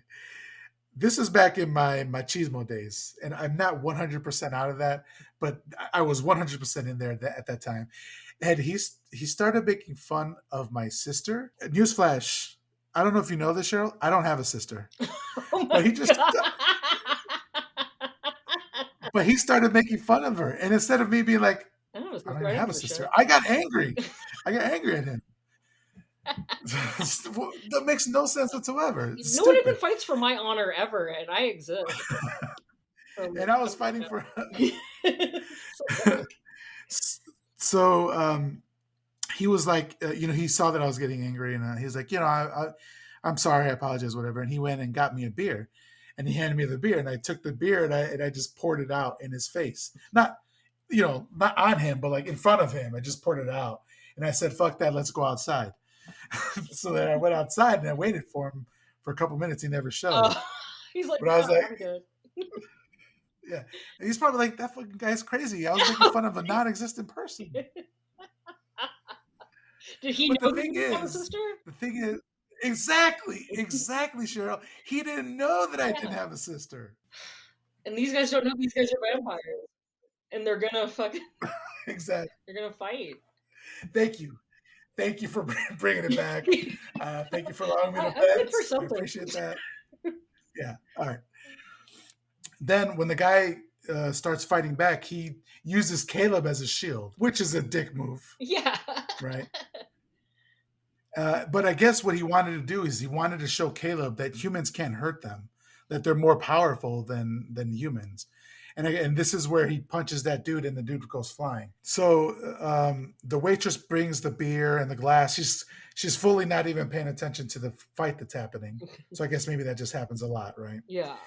And then Jesse kind of pulls her close to him and asks if she's nervous.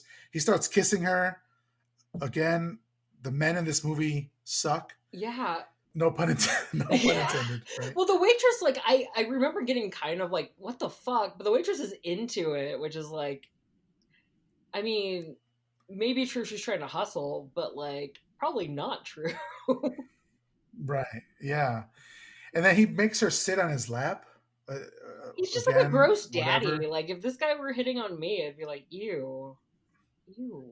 Yeah. And we could see in the background, we see Diamond, and she's getting. It looks like she's getting jealous or whatever. Yeah. And then she just grabs the waitress's hair. Uh, yeah, grabs her hair, pulls her head back, and just slashes her throat with the or with a knife. That's honestly where she lost me. That was where I was like, she has done a betrayal. Like she's let her jealousy get in the way and cloud her judgment. That the issue is not with their wait staff. It is with her necro husband. Ma'am, please, Karen. Okay, Karen. Ma'am, this is an Applebee's. Yeah, exactly. But this is what I was saying earlier that they're very wasteful with the beer. I'm sorry, with the blood. So now the waitress's head is throat is slashed. Jesse leans her forward and just takes that cup that he asked for, and just puts it under her throat, and just starts filling the cup with the blood, and then just starts drinking it, which is absolutely disgusting, but also a really cool visual. Yeah, because it's like, But doesn't it's she fill four also glasses, or everybody gets a glass of this blood? Like they're drinking too. right. Yeah, that's Yeah. right. Yeah, you're right. And Homer's just vibing to the music, right? This is just a Saturday night out on the town for them, you know? Yeah. Yeah, they're just having fun. At what point, if you were in this bar, would you have been like, I am fucked up. I'm fucked. I'm not leaving this bar. I don't Like, know. Definitely, waitress would have been inclined. I would have tried to sneak out a bit earlier, I think. I love an Irish goodbye. And it would be very easy for me to just be like, yeah, peace, I'm done. It's a weeknight or whatever. I guess it's a Saturday night. But yeah. We don't even know. we don't even know. I don't even know what they don't do anything. They don't have any money. They just kill people. I think right now, so this quote, so the bartender's like, what do you people want? And then this is where Jesse says, just a couple minutes of your time, about the same duration of your life. I'm like, fuck. Oh, it's like something bad I, I have I, to I think think, about mull in your head when like somebody's like a bully to you in high school. You're like, man, I can't wait until he talks to me again. 'Cause I'm gonna fucking throw this one down. I can't wait. I'm going to say it right now. But my knees probably would have gotten weak when he said that. I was like, oh, shit. Yeah, that would have been. Yeah, that's a definite like death threat. Like, but I don't think I could get over. Like, if somebody else were like throat cut, I'd be like, okay, this is it. We're all dying. We're all gonna die. If cell phones were available back then, I would have like texted my wife, I'm not making it out of here. Oh I god. love you or something. just like just like being on a plane in 9/11, but being in a bar with these vampire guys. I was gonna go that route, but I was like, I'm gonna You don't not. want to do it. Let the woman do it. Let them get Yeah, mad so at the I'm a woman. coward. I'm a coward. I'll let you do it. Yeah. Don't think I won't. Think I won't. What ever happened to So the man who used to beat up men who made fun of his non-existent sister? it's done. It's done. Here comes Bill Paxton, and he starts dancing, completely hamming it up. Like he's loving this role. I think the reason why he can be his character could be so outwardly like, I don't know, just extreme or with it, is because everybody else is kind of playing it cool, Yeah. right? Like Jesse is playing it cool, and so I think this could have gone wrong, but it was really good. Oh, I was saying like if he's a residual actor from Aliens, it's entirely possible that he was not aware he was going to be in this movie until like a very short amount of time and decided to just like really go for it, which is like that's a fun thought to me. That's true, and actually, I'm glad you brought that up because in that interview with Kathryn Bigelow, she was saying that one of the good things about getting these three actors from Aliens was that they already bonded in that movie. So when they came over to this movie, they still had that relationship and they were just bonding as a unit. And that's infectious with everybody else that's in that movie. Yeah. So that really helped out, the characters and this sense of family that was in this, with the movie. Yeah. But so the bartender grabs his shotgun. Severin goes up to the dude with the glasses and the bandana, and he pulls his switchblade and he starts talking shit about his mom. See, don't talk shit about Keep people's people's family. families out of your mouth. Less trouble. Exactly. It's like they're provoking them for no reason. They could just kill them without provoking them. They could make the last few minutes of their life like very quick. The guy starts choking Severin, who kind of plays along, He's like, "Ugh, ugh," Yeah. and then he just turns it around and completely snaps the guy's neck off, his head off his neck, and just starts drinking from it. And what does he say? Is this where he Oh, this says, is the finger licking good part, right? Or no? "Yeah, yeah, It's finger licking good. Fucking just like great one-liners. Also the pig knuckle yeah." thing, which I don't fully understand, but whatever. He also says, "I hate them when they ain't been shaved," Ew. which is kind of weird, I mean, right? like, yeah, like when you get those chicharrones that have like the little bit of like hair still on them, maybe. Oh my god, The real raw I dog. don't eat. I don't eat chicharrones, so that's all on you. That is terrifying. How often does that happen? It's fucking skin, baby. There's hair on it. That's the downside of being human. Was he gonna like Brazilian wax himself before he gets it? Right, because he's just this biker dude, Yeah, this it's balding nasty. biker That guy. they're choosing this. Those guys' bloods are probably as thick as motor oil with how much they drink and smoke, how little they That's care true. about their own health. That is true. Oh man, that's disgusting. Um, so Caleb is disgusted at this point. The bartender shoots Caleb in the stomach with the shotgun, and Severin says, "It's a kick, ain't it?" And Caleb's like, "Holy shit, holy shit!" Which this was really good acting because I feel like this is how I would have reacted Yeah. Oh my god, I got if he shot. get. Oh my god. And then he calls for his mama, which is the only time she's mentioned in this movie. Oh no. Somehow Severin got jumped onto the bar. Now he's advancing on the bartender. He has spurs, or it's either the spurs or it's a knife on his boot, and he slices up the bartender.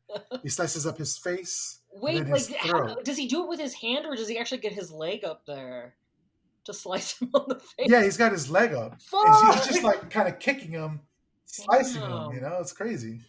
Like I can't kick that high, but I'm about to. I'm gonna spend the rest of the summer learning how to do that move. Yeah, I mean, you didn't know that you were gonna get a showgirls routine, Yeah, I like mean, this a would be a really great routine. Like, if I were in Boner Bazaar, which is a burlesque show in Austin that my friends run, like, this would be a concept. Just naked stripping with spurs on, but then just like kicking a man in the face repeatedly while doing so. yeah. It was pretty nasty. It was pretty nasty. Then we have and then Homer, he's like, fuck that. He just shoots two people in the back.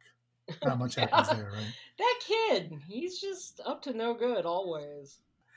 So there's one dude left, and May kind of goes to him sweetly, and it kind of looks like how she or her and Caleb interacted at the beginning. So I was like, oh, this is just a routine that you always do. It just so happened that you kind of liked Caleb more than normal, so you kind of kept him around. So Yeah, it's kind of a little scary. they get bored. You just bring an extra in. She asks the young dude to dance, and he's scared. She kisses him a bit. Caleb is jealous, like, "Oh, that's my girl. You've known her for Oh, less than 48 I hours." do that. Like, okay, so the only thing that can drive him to kill is the fact that his girlfriend wants to dance with this cowboy dude, and then he's trying to like catch him. But I bet that cowboy's real fast. Yeah, exactly. Even when he's really angry, when he's really jealous, he still can't do it. The guy jumps for it. Really, I mean, this guy's got hops. This little kid's got hops. Right? He jumps out the glass window, Yeah. breaks it, and just books it. And May tells him to run after him. In the meantime, they burn the bar down and they steal another car. Yeah, Molotov cocktails are really easy to make when you work at a bar. They're just Wow. they're just everywhere. Wow. That's, I mean, that's what they were doing. They're firebombing the yeah. place. No, I know, but you have like this sense of glee and this really big smile on your face. I mean, I've Yeah. That was. bartended before. So Caleb catches up to the guy still, but he lets him go. They say that May and Caleb fucked up because the sun is coming up. They're going to deal with them after they get to someplace safe. They don't have any place to go, and that the kid is going to run straight for the law. So they make it to a hotel, and Jesse goes in and asks for a room. The old man is so fucking slow. Really, I mean, I would be so. I don't know why he just doesn't kill him right there and Yeah, take they're the even dicks keys. to that guy, and they need his help. It's like can you just chill out for like one day and just like maybe not be a bunch of obnoxious assholes? Like it's obviously closed. Yeah, I feel like in their view, we are their food. Humans are their food, Yeah. and so they just grow impatient with us. Yeah. They just you like, know, they don't care. I yeah. So and he makes some slick comment about he comes through here once every 50 years. So it's like, okay, we get it. You're old. Mm. So they're holed up in this room and they're all sleeping. And then once again, this is not a glamorous life. Why does May want to bring Caleb into this? Yeah. It's Who like, it's knows, almost an right? allegory for methamphetamine use. Like, that's all I see Whoa, say more. here. It I mean, like, they stay up all it's night. They live in a fucking Winnebago with like tinfoil covering up. Like, they're fucking like jittery and mean and aggressive. They're ultra violent. Like, yeah. I mean, it's just yeah, like sort of that kind of like redneck parable. Like, had they not been vampires, maybe they were like meth heads in her original script.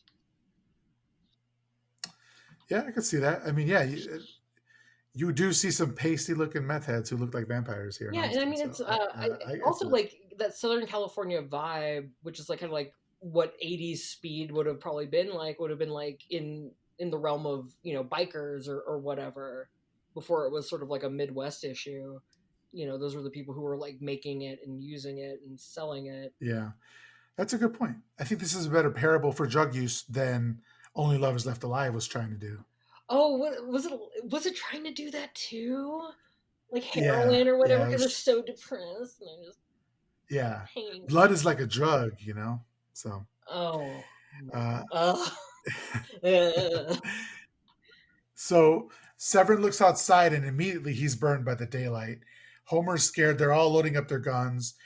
Uh, and then Severin, being the dick he is, he says, "It's checkout time," because that's all the quotes were given to this one character. If I was some of the other characters, I'd be pissed, right? It's like, can I get a one-liner? Yeah, can I get a good zinger? Yeah. So he says, "Checkout time," and he shoots a hole into the door, killing a cop. But that hole allows sunlight to come back into him, and it's like he's shot with the shotgun of light, and he starts burning. And I thought he was actually going to die there. Do you Uh, think from Dusk Till Dawn, don't they have a similar scene in a like that end scene in the bar where there's a yeah, shootout? Yeah. yeah. Actually, that's spoiler alert for anybody who hasn't seen it. They find out. Yeah, they start shooting holes into all the walls, and that starts killing all the vampires. So I think this came out in '87. I think From Dusk Till Dawn came out like in I don't know '94 or 94. something like that. Yeah. Yeah. I So mean, I think it definitely took some things from that. yeah, like Tarantino is also like a great stealer of pastiche and will just steal all the good ideas and put them into movies, which is fine. He's basically like Pinterest before Pinterest, right? He took I all want these to hear ideas he him. I loved. want you to say that to him. I want him to hear this. I'll at you on Twitter when these get released. I'll ding them in your DMs and shit. Because that's what he does. He puts all these scenes, all these movies that he loves on his Pinterest board, and he just cuts them all together and makes his movie. Yeah. I talked to Max about Quentin Tarantino. Max loves Quentin, and I am And you're not not of a the big fan. same. I feel No, like I'm not. most people I know aren't like outside of like white men. Really love Quentin Tarantino. Uh, I watched. He speaks for them. He speaks for He's them. their guy. Like, well, I like kind of get it. Like, so my father introduced me to Quentin Tarantino when I was like 12. I watched Pulp Fiction with him, and then a week later we watched Reservoir Dogs. And I was just like, because my dad's just a total bro and had just discovered like film. Like, I think it was just a time frame like craft beer where you're just like learning about something that is different than like popular, maybe because of the internet. I don't know. But like, he was like, oh yeah, this is so good. It was so violent. And the only scene that he muted for me, it's weird. He typically never edited anything when I was a kid, but he edited the gimp scene in Pulp Fiction. Uh, Pulp Fiction, right, Yeah, right, like right. I guess like BDSM or whatever was just too far, a bridge too far for He my brain to like fully comprehend. he was the original kink shamer. He was. So this is the Western part. This feels a lot like a Western to me. Yeah, the shootout. Uh, yeah. And then so Caleb, who has been useless this whole movie for them, decides that he's going to be the hero now and runs for the car. And I kind of like this scene, right? Because he's covered by by a blanket and he's completely on fire. Yeah, It was really cool. yeah, that is nuts. So he makes it to the car, and then he drives the car or the van into the building. Everybody jumps in, and he saves the day. So kind of Caleb has bought himself some more time. Yeah. Wait, what did I say? I said This shootout, is Bonnie and Clyde action, double-edged sword, bullet hole, sunshine. What do we got? yeah, exactly, yeah, Vampires are completely useless when caught off guard in the daytime. yeah. All that shit they were talking last night at the bar. Now they got nothing. Right now No, they're they got scared. nothing. I love that the. Wait, let me see. I love it because each is supposed to be like Bonnie and Clyde from another movie in the '80s. While sorry, this is all messed up because it was auto speech text, but it's like Renegades. I think the chick is okay. No, this is completely unreadable. I think I was saying the no worries, chick no worries. in this, and then it transcribed as the chicken, and so like this you literal. know what? Cheryl, I would like you to read for me word for word what that sentence Okay, is. I love it because each of it is supposed to be like Bonnie and Clyde, or what's another movie from the '80s where they're like renegades, and I think the chicken similar herd of the chicken, this one. Yeah, that makes It perfect makes sense. perfect sense. I know.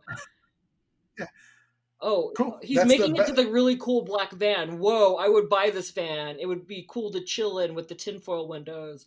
I would like to do that. I would like to live in this van. That was a. I'm glad you brought that up. That's a dope ass van. It's so It's good, like like a black on tinfoil black on van. black. It's got tinted windows. Like for sure, I would definitely drive Yeah, that if you're that a van. vampire, like why a Winnebago with tinfoil when you could be rolling in like a double darkened black Right. ass windowless panel van? I guess if you don't want to bring attention to yourself, maybe don't ride in this van, because anywhere you go, people are gonna be looking at you. They're gonna be like, that's sick. But yeah, yeah, I would that love to is get a sick. van and lift it. Like that's the dream is to get like just big old like monster truck tires on a van for Colorado. On a van, just be like completely obnoxious with it, where you need a ladder to climb up into your seat. My friends have this VW bus that they're gonna put a Subaru engine in, and it's gonna be just fucking unstoppable. Like it's gonna be Oh like the shit! ultimate camper, and I'm like, man, that's such a bright idea. So, I'm jealous of people who can make plans in the future like that, Really? because I don't do that. You don't do that at I don't do all? that. No, I mean, like, not really. I don't have projects besides maybe Oh, this project, but yeah. like Like this, like like I can't repair a car, Miguel. I can't put a motor in something. I think they're gonna hire someone to I do bet it. you if you get high enough, you can do anything. No, no, no. I definitely can't. I'm barely a decent driver when I've smoked weed. I don't like driving when I'm high. I like buying scratch off tickets and going into 7-Eleven Yeah. and getting sodas. I like that. They get to another hotel and they congratulate Caleb on a good job, and Severin gives him one of his spurs that he used to kill the bartender. So and we'll see that later on. And then Homer does some stupid fake shake, like just he pulls out his hand and he takes it back real quick, and then he actually shakes his hand. Just like an 8-year-old. Yeah. Caleb asks Jesse how old he is, and Jesse says this is where he found out that he fought for the South, which already you lost me, you know. So Caleb says he's starting to feel like one of them, and then this is where we found that the May's been a vampire for about 4 years, and we have a cool scene of the crew playing cards, and Severin is cheating like an asshole, and they all pull guns on each other, and they're like, we could shoot each other and not die. That'd be kind of cool, right? Like if your group of friends could just like fuck around and But I cheat think it and still like, hurts, right? Like it still causes damage. It's still like yeah, that's true. Yeah, I don't know, but it'd be fun to be immortal and fuck around with your friends. yeah, yeah. I mean, I used to do it with a pellet gun, like just shoot my Fuck. friends at close range with a pellet gun. And it's like, no, no, it doesn't hurt that bad. You try it, and it's like, oh, it does hurt. Do it again. Like, Um, Homer goes outside to smoke a cigarette, and this is when he sees a little girl getting soda, and he's intrigued. And we round the corner and we see it's Caleb's sister, Sarah. This was a really like this is probably one of the scarier moments because I felt frightened for her, you know, yeah, because he turned into a predator at this moment. He even affected like a little kid lisp where I don't know if you caught it, but whereas before he was speaking like normal, yeah. when he came up and started talking to her, he pulled out like this little kid lisp And to like his kind of make face her. changes, like everything changes when he sees that she can be prey. Yeah, it was just. Oh, and then this is where she says it's impolite to stare. Now you said that you didn't think she was a good character either, or that she was shitty or something, right? You didn't Yeah. like Sarah, the sister's character. What was it that you didn't like Oh about her? no, it's just their lack of interest, and I guess I did forget about all the stuff at the end that the sister was involved in, where they did Oh, gotcha. do some legwork and actually find like a, or I don't know why she's staying at the motel. I don't know what where they're on the way to, or if they got a lead on where Caleb was. Right. Yeah, I think they got a lead to where he was, and so obviously it's like the middle of the night, or it's even probably in the morning sometime. And she has snuck out of her room to get a soda, and she says she does what she wants. I honestly did not So Sarah, realize it was Sarah. I thought it was another small child, and I was like, oh, it's a sister. Uh, at that moment, yeah. yeah. So like when they're just yeah. So Homer invites her to come watch TV with him, which is weird, but okay. She goes Mhm. with him, and Diamond asks Sarah what room they're staying in, and him. She tells her what room they're in, and I think at that point, Okay, why don't I Severn like goes her? to the room, Why don't I like her? Because she's a right? fucking idiot. That's Because what I she's a got. snitch, right? Yeah, well, she's a snitch. Well, she just doesn't even know. And granted, I know that she's like 5 or whatever, but like, know your rights. She doesn't. Don't She give it doesn't away. know when to shut up. You know. Yeah, and that's a sin. That's in the Ten Commandments. So Severn goes and grabs Sarah's dad from room 3, brings him back to their room. The program that they were watching on the TV ends, and so Sarah's walking out. As she's walking out, she sees Caleb, and Caleb's like, "Oh, that's my sister," and so they hug or whatever. And you could tell right away, Jesse's like, "I don't give a fuck that that's your sister. We're gonna kill these people," which was scary. And Caleb's like, you cannot do that. Homer grabs Sarah and says she's his and he's going to turn her. Caleb's dad pulls a gun and shoots Jesse in the chest. Oh yeah, Jesse, like, you remember, coughs up that bullet and puts it into his shirt pocket, that was a cool scene. I like that. yeah. Wait, Jesse's the dad or Jesse's the old man? The old. Jesse's Lance Henriksen, the old dude with, Okay, that he makes was more from sense because I'm like, the Alien. dad would not withstand Yeah. that bullet. Yeah, no. No, the dad shoots Jesse. Jesse coughs up the bullet, puts it in the dad's pocket, and then Sarah runs and opens the door, which lets in the light, and all the vampires like run for cover, right? Because they're about to get burned, or they start burning. And then Caleb, Sarah, and the dad take that moment to run and leave and jump into the dad's car. In the meantime, Caleb's got a cover on and he's being burned. And so Caleb explains what happened to him, and he shows him that when his skin touches the sun, it burns. Yeah. So this is the part that I don't like is, we saw earlier that the dad was working on a cow. Like they live on a farm, and he was like some sort of, I don't know, veterinarian or whatever. And Hmm. Caleb asks his dad if he's ever transfused a person. So Caleb's dad ends up using his own blood for the transfusion, and this brings Caleb back. He's no longer a vampire. I didn't like that. I didn't like this scene. I felt like it was a Deus Ex Machina sort of thing. Yeah, no, it's like I don't know. What did you think of it was awful. His dad is obviously not like a surgeon. Like all of a sudden he knows. Let me see if I can find the exact quote. Okay, here it is. So, like, his dad knows about transfusions or something that they covered at the beginning. I'm not aware of. He's not going to get a blood transfusion and sacrifice himself to drain all his blood and able to remove that much vampire blood. I mean, let's get real here. What's he going to do? Be like a vampire? And then just like that? blood milk container? just because it's Yeah. like a blood, like yeah, it's just like a milk container with the blood in it that he's basically IVing into this kid.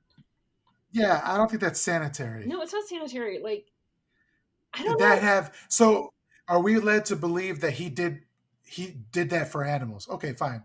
Maybe he's a vet and he did that for animals. That means the instruments you used had animal blood in it, and now you're using it to to That's do not that with your son's that's blood and your unsanitary. blood. And when like how much vampire blood is too much vampire blood? Like how much do you need to get out? There's just like a lot of not science behind this. And I guess like he's fucked either way, right? Or whatever. Right. So I guess try it, and if he dies anyway. Yeah. Right.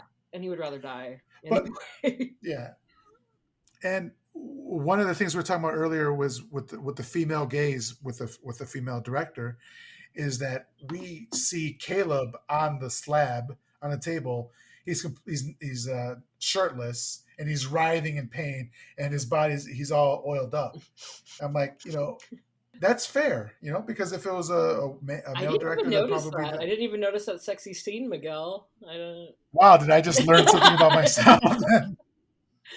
This better not awaken I something think in it me. probably just says more about my heterosexuality than it does yours. So the transfusion apparently looks like it worked. The sun comes up the next day. Caleb wakes up. The sunlight's no longer burning him. The transfusion worked. So then the night comes. They're eating dinner. They hear a noise outside. Caleb goes to investigate it, and it's May. And she asks him why he left. It's like, bitch, Yeah, you were going to kill my family. yeah, this place sucks. I want nothing to do What the with fuck it. did you think? I guess the longer you are a vampire, the less connected you are to your former humanity. Oh yeah. Because when they were in the hotel room and Caleb was like, "Don't kill my family," Jesse said, "Would they offer us the same graciousness? Would they not kill us?" Basically, They probably and then wouldn't. he basically, yeah, Or maybe they would. I don't and know. it looked like he could care less that there was his family. So I think the longer you're a vampire, the less you have connection to your humanity. And so she asks why he left, and he hugs and kisses her. Why, I don't know. He's lost in the sauce for real. Yeah. So she notices that she notices his skin is warm, um, and he says he belongs with his family. She asks what it's going to be. He doesn't answer, but she kind of gets the drift, and she runs off. What he doesn't know is that she was distracting him. So in the back, they snuck into the back and they kidnapped Sarah, which is a dirty fucking move. That's a dirty move. Why would May even agree to that? Yeah, that's why she's not a good person No. at all. So yeah, this was he still loves her though. That's the thing. We'll find out in the end that he still loves her. Yeah. So this is where I think the director gets this shot that she's been waiting for, where Caleb jumps on the horse. Oh, because they slashed his tires, and Oh. he gets to ride into town on the horse. And they have that great lighting on him. It's a cool shot. I appreciate the shot. And then so he gets into town. The horse is startled and knocks him off, and we know that Severin is around because we know that horses are scared by vampires. Is that So canon? Is that like part of the vampire lore? Horses I being don't afraid of know. vampires? There's not a lot of vampire westerns, at least at this time there weren't. But I know like cats. Well, yeah, cats get scared, and other animals like smaller animals do get scared by Oh, because they vampires. are But like a I, predator, horse. so anything smaller would be like prey. Right. There we see Severin, who picks up Caleb and throws him down the street, and Severin asks for his spur back, which is really a bit like bitchy. It's like, he's a bit of a diva. yeah, definitely, it's petty. It's giving me petty mayonnaise vibes. Caleb tries to stop a truck, but Severin shoots the driver in the head, and this is where Caleb uses a lesson from that badass truck driver from earlier, and he's driving the truck. I thought this was pretty cool. Did you have anything you wanted to Yeah, I'm say? looking at it right now. I went off on like a huge tangent at the end because I'm just like ranting about how good the ending is. Tell me. Oh wait. 16 wheeler, they're just trying to run up all of them, learning how to drive the semi truck. Then a very cool, oh my god, Paxton looks so cool. He's deranged as fuck. So yeah, like Paxton basically getting hit and then becoming like he's half a man, half of his body is like fried. Right, And he's right, just right. like He looks so fucking cool. deranged, and it's just a wonderful shot of him just getting hit by a fucking 18 wheeler. Right. Yeah, it's one of my favorite scenes in the shots in the movie. I mean, Bill Pack. It's hard because Bill Paxton is so fucking good in this movie. I You love an know. overact. Everybody does. You know? And then Yeah, we like Blue yeah. Velvet. You know, we want to see Dennis Hopper just be a fucking lunatic the entire time. Right. So Caleb hits Severn with the 18 wheeler or whatever. Severn doesn't die, and he starts climbing the cab or climbing the hood, and then he starts yanking stuff out of the. How strong are these guys, right? He just Yeah. starts yanking stuff out of the engine, and then Caleb, you know, And that engine's earlier hot. the That engine's running. yeah, yeah. Caleb uses the lesson that the truck driver earlier told him about how to jackknife a truck, right? So he does that. The truck flips over and explodes because of movies. It's so good though. Yeah, it's awesome.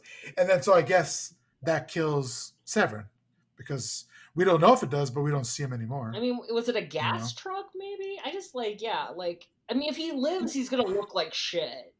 100. right? Yeah, But they also get like, you know, when they get burned by the sun, they recover pretty quick from that. Like, that is true. So would they maybe he self would. heal a bullet wound or an explosion?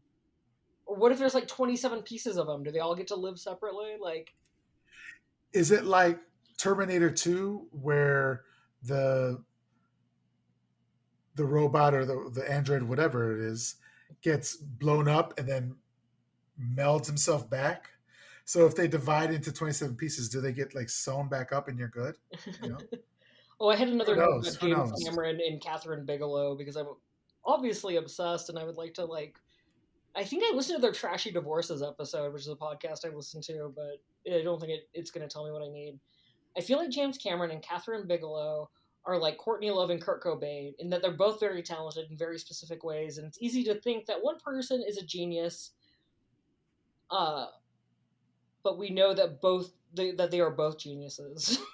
I love it. So there's a cool scene after the car explodes where Caleb dusts himself off with his hat, and he's looking like a straight up cowboy badass. And then he picks up the other spur. So Severn Spur, we're supposed to believe, blew up in the explosion and then landed right in front of Caleb. Which okay, fine, movie magic. Caleb picks it up and puts him in his pocket, whatever. He turns and he sees the rest of the crew. And this is a real cool Western showdown scene. You know, like in the Western, you have that, is it shoot off? Shootout. When they're on shootout, like a shootout scene, right? When they're on either side of the street. Well, you have Caleb on one side of the street and you have Jesse on the other side of the street. Jesse says he's going to kill Caleb. May wants Jesse to let Caleb come back, but Caleb says it's too late for that. Diamondback is behind Caleb and she's kind of with the straight razor and she's sneakily getting past him. But at the same time, Sarah runs out of the car like she escapes Homer. She escapes Homer and yells to Jesse to be careful. He ducks and the knife goes right into Jesse's face, which is great. I love It's that great. scene. Um, yeah, Caleb picks up Sarah and runs, and then this is one part where Diamond kind of wins it back for me a little bit. She lets Jesse go. She tells him to make a break for it because he's got Sarah in his hands. Yeah. And so that was kind of cool of her. But Jesse tries to shoot Caleb, but May strikes him, like moves the gun out of his hand so he misses. Yeah. So I guess like She there's redeemed some me again redeeming on that. value. Like she has humanity Yeah. still. Just a shred of it. She Yeah. has it. Either that or she's really horny and she still wants him to be around. Who knows? So they get back in a car and the chase ensues. This is kind of redundant to me for a second. So they're in a dusty field, and then they grab Sarah again. It's like this is a bit redundant. You had her, we got her back, then you have her again. I feel like this was kind of bad writing because Yeah, at this point you're like, what's happening? You know, yeah, that's just it is kind of lazy. But I think the whole entire script is lazy, quite honestly. So it doesn't matter. that's true. It's like why are you quibbling now? I We're mean, like like, 3 minutes from being she's done. maybe not like a. She might not be a screenwriter. Like, she may do it. Doesn't mean that she's good at it. She do That is director? true. She Yeah, she's a good hasn't. director. Yeah, she's won an Oscar for directing, not for writing. She's only written, I think, 3 movies. All right, so they grab Sarah again, and Homer is trying to bite her to turn her, but May once again grabs her and jumps out of the car with Sarah in her arms, and Homer follows. They both start to burn, and this is a real cool scene. I don't even know how they did it because he's a child actor. I'm Yeah, sure they didn't set him on fire, but we saw his face, right? Didn't you see his face like on fire? yeah. I mean, maybe are there children stunt doubles? Well, no, I don't think so. For their child. That would be an Well, then it would be a awesome, very a small person who is very youthful looking. Or like maybe, maybe it's yeah, a makeup effect thing. Maybe they did light him on fire though, honestly, for like the continuity. yeah, Just be like, yo, like his parents, like it's the 80s, like you're just using your kid for a paycheck. Like they didn't care. You could do all kinds of stuff to kids in yeah. the 80s. I was a kid in the 80s. I don't know. It was a great scene.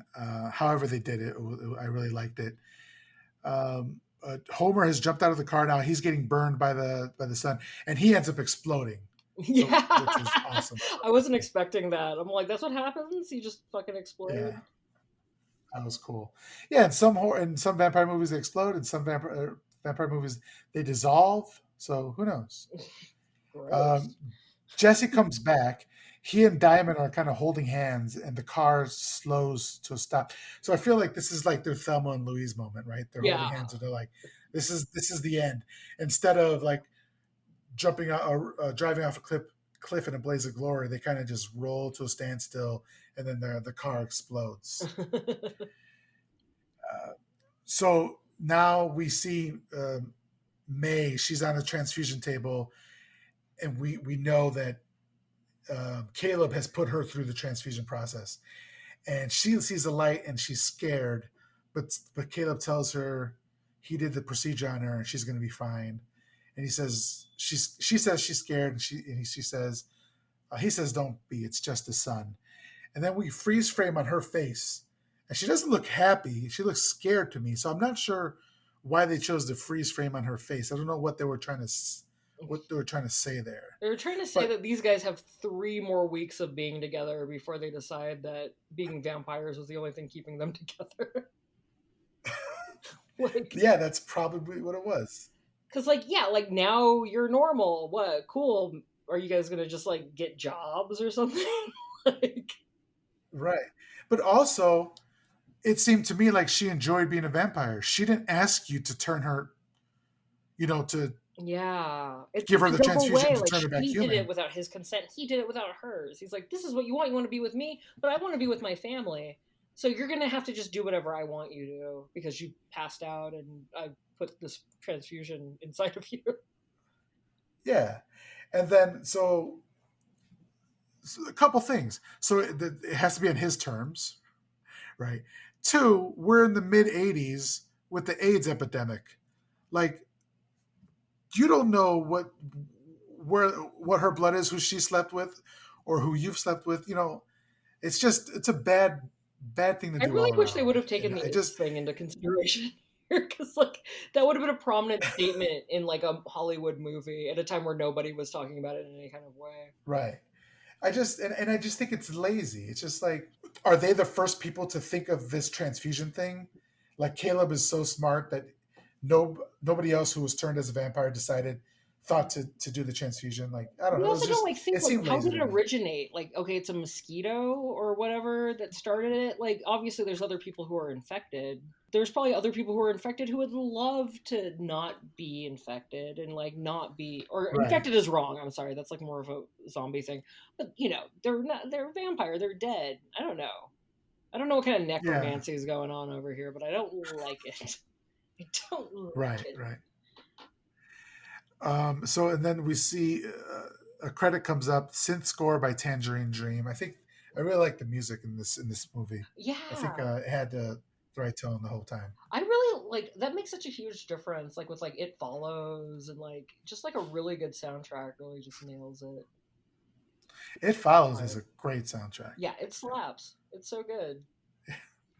And then one last thing that didn't fit anywhere, but it was this piece of trivia that I just wanted to say was that, and I don't know the veracity of this if it's true or not, but on IMDb it said that Bill Paxton sued Jenny Wright, who was the actress who played May. He sued her in 1997 in small claims court for building a koi pond 15 feet over his property line. So I guess they were neighbors. Y- And then Jenny lost the case and had to redesign the koi pond and pay court fees. So I guess that bonding that took place in this movie was lost back, by in 10 years later. Well, I mean, that's the pettiness of being an adult and owning property. I guess is just like someone encroaching on. I mean, I'm sure there's plenty of fucking square footage on that lot. Like 15 Yeah, feet, probably exactly. nothing. It's the He's not going to live principle. in the middle of the neighborhood. He's going to be in a This is what mansion or rich something. people do, So though. This is like how rich people fight. that's true by getting lawyers involved. Well, guess what, Cheryl? We Oh, we made it did to the end of the it! movie. So your first step was to confess. We're going to now rate the movie. Oh, So okay. we're going to rate it out of 5 upside down crosses. Okay. What would you give this movie? First of all, did you like this movie? I watched it twice. The first time I watched it, I was kind of cranky, and I was like, "This movie's stupid." And then the second time I watched it, Okay. I kept an open mind, and it did win me over in the end. So giving it like a good shot at the end because I don't think I made it to the Okay. end on the first watch. Um, I would give it a solid like 3.5. 3.5 upside down crosses. 3.5 is a very good Yeah, it's entertaining. score for the movie. Yeah, like the dialogue's not great, but like I mean, I like James Cameron movies, even though the dialogue's not great. Like Yeah. whatever. Oh yeah, I would definitely give this one 3.5 stars as well. I agree with your assessment of the movie. Like it's not a perfect film by any means, but it's definitely a fun one. I've seen it now maybe 3 or 4 times. I actually saw it outside during the height of the COVID pandemic. We were watching movies outside of my neighbor's house, and we saw it out there, and it's fun every time I see it. But it's not a perfect movie, and it definitely has its flaws. So I agree. 3.5 upside down crosses. Would you watch this movie again? I mean, I don't watch a ton of things over and over again unless it's Pop Star Never Stop Never Stopping, my favorite movie. So like I don't know. Yeah, Hillary loves that movie. it's great. It's such a good movie. MacGruber is up there. Yeah, like dumb comedy, like absurdist stuff. Like, yeah, I'll watch it more than once. But most of the time, like, unless it's been several years, like, and because I've seen Near Dark now twice in 1 week, like, I'm good for another like 10 to 20 years on this movie. Well, I appreciate you with the dedication to your craft to watch this movie twice. So now that you've confessed your sin, I will now absolve you of that sin. In order to get this complete absolution, I'm going to assign you 3 horror movies, and you can check them out. Check one out, check all 3 of them out. It doesn't matter however you feel to, Is it like a Hail Mary however you sort of want to do. situation? I don't have to do all of them. I can do some of them, and it will absolve Yeah, part of the this sin. is this is more like a fun exercise, and if you like these movies, you might like these other movies. Yeah. So now that you've confessed your sin, I'm going to absolve you of that sin. In order to get the absolution, I'm going to tell you 3 movies, and you can check them out if you'd like. And then maybe you come on in the future, and we'll talk about them and some other movie.